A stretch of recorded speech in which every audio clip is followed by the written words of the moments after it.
அச்சமில்லாதவன் இல்லை, ஆனால் அதை வெல்பவனே வீரன் என்ற பொன்மொழி மிகவும் ஆழமான கருத்தை உள்ளடக்கியது. அதன் விளக்கம் இதோ. அச்சமில்லாதவன் இல்லை. இந்த முதல் பகுதி மனித இயல்பின் ஒரு முக்கிய அம்சத்தை சுட்டிக்காட்டுகிறது.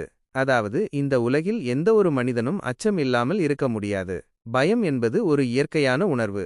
புதிய சூழ்நிலைகள், தெரியாத விஷயங்கள், தோல்வி பற்றிய கவலை, உடல் ரீதியான ஆபத்துகள் என பல்வேறு காரணங்களால் நமக்கு பயம் ஏற்படலாம். மனித இயல்பு. பயம் நம்மை ஆபத்துகளிலிருந்து பாதுகாக்கும் ஒரு அடிப்படை உணர்வு. ஆரம்பகால மனிதர்கள் தங்களை வேட்டையாடுபவர்களிடமிருந்து காப்பாற்றிக் கொள்ளவும் ஆபத்தான சூழ்நிலைகளை தவிர்க்கவும் பயம் உதவியது. யாவருக்கும் பொதுவானது. பெரியவர்கள், சிறியவர்கள், பலமானவர்கள், பலவீனமானவர்கள் என யாராக இருந்தாலும் அவர்கள் வாழ்வில் ஏதோ ஒரு தருணத்தில் பயத்தை உணர்ந்திருப்பார்கள். பயம் என்பது ஒரு தனிநபரின் பலவீனத்தை காட்டுவதல்ல, மாறாக அது மனிதனாக இருப்பதன் அடையாளம். ஆனால் அதை வெல்பவனே வீரன். இந்த இரண்டாவது பகுதிதான் பொன்மொழியின் முக்கியத்துவத்தை உணர்த்துகிறது.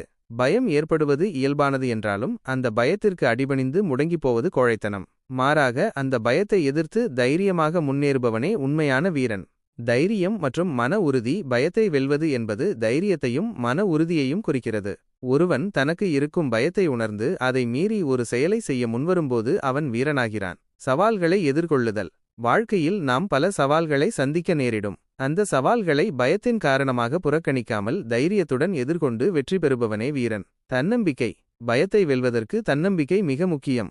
என்னால் முடியும் என்ற நம்பிக்கை ஒருவனை பயத்தின் பிடியிலிருந்து விடுவித்து முன்னேறத் தூண்டும். வெற்றி மற்றும் வளர்ச்சி. பயத்தை வெல்லும் ஒவ்வொரு தருணமும் ஒருவருக்கு வெற்றியையும் தனிப்பட்ட வளர்ச்சியையும் அளிக்கிறது. பயத்தை தாண்டி வரும்போது புதிய திறமைகளை கற்றுக்கொள்கிறோம், மேலும் வலிமை பெறுகிறோம். சுருக்கமாக, இந்த பொன்மொழி நமக்கு உணர்த்துவது என்னவென்றால், பயம் என்பது எல்லோருக்கும் இருக்கும் ஒரு உணர்வு. ஆனால் அந்த பயத்திற்கு அடிபணியாமல் தைரியம் மற்றும் மன உறுதியுடன் அதை எதிர்த்து முன்னேறுபவனே வாழ்க்கையில் உண்மையான வெற்றியையும் வீரத்தையும் பெறுகிறான். பயத்தை வெல்வது என்பது ஒரு தொடர்ச்சியான செயல்முறை. ஒவ்வொரு முறையும் நாம் பயத்தை தாண்டி வரும்போதும் நாம் மேலும் வலிமையடைகிறோம். உங்கள்